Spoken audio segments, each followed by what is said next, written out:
उत्तर प्रदेश के उप मुख्यमंत्री ब्रजेश पाठक ने बलरामपुर जिले में एक दिवसीय दौरे पर एक सभा का किया आयोजन और कांग्रेस नेता राहुल गांधी पर जोरदार हमला बोला। उप मुख्यमंत्री ने कहा कि राहुल गांधी के रिटायरमेंट में मात्र 6 साल बचे हैं। अगर कहीं नौकरी कर रहे होते तो 6 वर्ष बाद रिटायर हो जाते, लेकिन अभी भी वह बच्चे नहीं हुए। जब रिटायर होने वाले लोग अपना सम्मान समेटने लगते हैं तब राहुल अपने को युवा कहलाते हैं। उप मुख्यमंत्री ब्रजेश पाठक बीजेपी प्रत्याशी साकेत मिश्रा के समर्थन में आयोजित एक सभा को संबोधित कर रहे थे। उन्होंने समाजवादी पार्टी मुखिया अखिलेश यादव और कांग्रेस नेता राहुल गांधी पर निशाना साधते हुए कहा कि अगर भविष्य में समाजवादी पार्टी के अध्यक्ष बनाने की बात आए तो उसका अध्यक्ष अखिलेश यादव का अगर लड़का होगा तो वही बनेगा। इसी तरह कांग्रेस नेता राहुल गांधी का तो अभी विवाह ही नहीं हुआ है, लेकिन कोई लड़का होता तो वही बनता, या प्रियंका गांधी का लड़का या बेटी अध्यक्ष बनाती। लेकिन भारतीय जनता पार्टी में कौन अध्यक्ष बनेगा कोई नहीं जानता। पार्टी का कोई भी कार्यकर्ता बन सकता है। उन्होंने समाजवादी पार्टी को परिवारवाद की पार्टी बताते हुए कहा कि समाजवादी पार्टी को यादवों ने खड़ा किया है, लेकिन उनको हिस्सा नहीं मिल रहा है। आज कई सीटों पर अखिलेश यादव और उनके परिवार के लोग, कहीं चाचा तो कहीं भतीजे तो कहीं बीबी चुनाव लड़ रही है। बाकी यादव समाज को क्या मिला? उन्होंने कांग्रेस पार्टी को आड़े हाथों लेते हुए कहा कि कांग्रेस पार्टी भ्रष्टाचार की जननी है। जितने भी घोटाले हुए हैं वह सब कांग्रेस कार्यकाल में हुए और उनके मंत्रियों को जेल तक जाना पड़ा, लेकिन बीजेपी सरकार में कोई उंगली नहीं उठा सकता। उन्होंने कहा कि प्रधानमंत्री मोदी के नेतृत्व में देश का सम्मान बढ़ा है। जो अमेरिका कल तक भारत को आंख दिखाता था, आज भारत को सम्मान की दृष्टि से देखता है। नहीं है, आपने समाजवादी पार्टी को खड़ा किया है यादव समाज के लोगों, इसलिए मैं यादव समाज के लोगों से कहने के लिए आज श्रावस्ती में आया हूँ। अपनी आंखें खोलो, ये समाजवादी पार्टी समाजवादियों की नहीं, ये परिवारवादियों की पार्टी है। ये पीडीए परिवार डेवलपमेंट अथॉरिटी के रूप में चलाने का काम कर रहा है। हमने कुछ दिन पहले यादवों के बीच में सम्मेलन में कहा था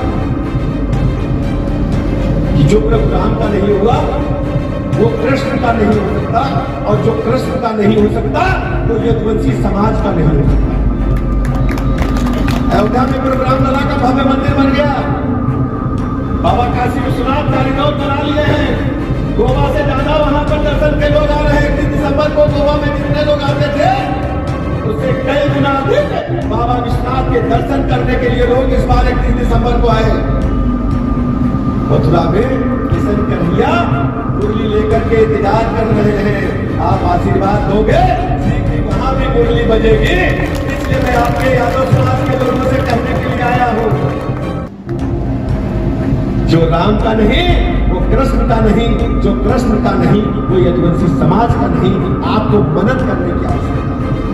आप तय कर लीजिए किसे जिताने जा रहे हैं, आप तय करिए किस वोट देने जा रहे हैं। ढेर सारे लोग आए वोट मांगेंगे, कोई वोट मांगेगा धर्म के नाम पर, कोई वोट मांगेगा भाई बिरादरी के नाम पर, कोई वोट मांगेगा पड़ोसी होने के नाते। लेकिन मैं आपसे बीच में कहने के लिए आया हूँ, हम लोग छोटे छोटे से बाजार जाते थे, अब वहाँ हमको भी सब्जी ठेला पकड़ा की सब्जी लेके आओ, झोला लेके आओ। हम एक बार कक्षा 8 में पढ़ते थे, अम्मा ने कहा अम्मा का कहना कौन डालेगा, बाबू कहेंगे डाली भाई जाओ तो सब्जी लेके आओ। जब हम लोग सब्जी लेने गए दुकानदार को पैसा निकालिए, सब्जी ले आए, पिताजी बहुत मांगा। अम्मा ने हमें सिखाया था कक्षा 8 में, कभी भी लौकी खरीदने जाना तो उसमें नाखून अंदर घुसा के देख लेना, लौकी बहुत शानदार आई थी। यही कि नहीं बोलना भैया, माँ यही सिखाई कि नहीं सिखाई सबको? बोलो ना भैया आप लोग, अम्मा यही सिखाई है ना। और भिंडी खरीदना तो पीछे से पूछ तोड़ के देख लेना, सिखाई कि नहीं सिखाई बोलो। तो मैं ये कहता हूँ, हमारा साकेत मिश्र है और हमारे मोदी जी हैं और हमारी भारतीय जनता पार्टी है। दूसरी तरफ भ्रष्टाचार के दलदल में डूबी हुई पार्टी और गुंडों को आशीर्वाद देने वाली पार्टी के गठबंधन के बीच में आपको तय करना है। श्रावस्ती के लोगों, मेरी तय करिए, हमारा प्रत्याशी साकेत मिश्र प्रचंड बहुमत के साथ एक तरफा जीतेगा, कोई नहीं।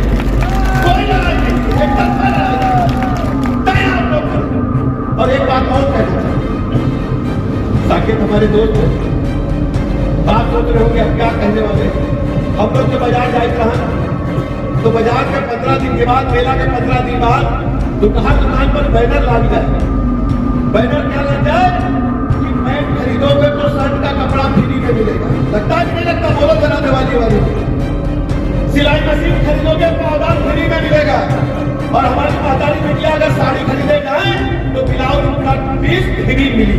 अगर देख लेकर बोलो जल्दी से पाछे वाले भैया। तो ब्रजेश पाठक साकेत मिश्रा जी है, वो कमल पर परी साकेत का वोट दे हो। ब्रजेश पाठक लखनऊ में फ्री में चौड़र की सेवा भी करी, हम जिम्मेदारी हमारे घर आपके लिए हमेशा खुले रहेंगे। आप कहिएगा श्रावस्ती के लोगों, हम कह के गए थे साकेत मिश्र जी के लिए। मैं बहुत धन्यवाद देता हूँ आप सबको कि आप सब इतनी बड़ी संख्या में इकट्ठा हुए। मुझे पूरा भरोसा कि आप ठीक से जनता तक बातों को पहुंचाएंगे। और मुझे अच्छी तरह पता इस बात, जनता के बीच में जब आप जाओगे तो प्रचंड बहुमत के साथ कमल खिलेगा। इन्हीं शब्दों के साथ मैं आप सबका आभार प्रकट करता हूँ। बहुत बहुत धन्यवाद। प्रचंड बहुमत के साथ एक तरफा जीत है। यहाँ पर हमने सभी लोगों से बात किया है। उसी ढंग से सभा में लोग जोड़े, जाति धर्म समुदाय से यहाँ बीजेपी की, मोदी जी की लहर चल रही है। गरीब कल्याण योजनाएं जन जन तक पहुँची है। लोगों का भरोसा बीजेपी के प्रति लगातार बढ़ रहा है। और जिस ढंग से साकेत मिश्र जी जन जन तक पहुँचने का काम कर रहे हैं, हम कह सकते हैं कि साकेत मिश्र जी के, मोदी जी के समर्थन में श्रावस्ती में हवा चल रही है। प्रचंड बहुमत के साथ साकेत जी जीत। आप जानते हैं विपक्ष पूरी तरह से गिरेट है, कोई नीतियाँ नहीं है, वो प्रत्याशी बदल रहे हैं और उनके अंदर हार का खौफ है। 0 सीट विपक्ष को। सर, कर्नाटक में प्रबंधन के ऊपर बड़े आरोप लगे हैं, वो एनडीए के साथ, क्या कहेंगे?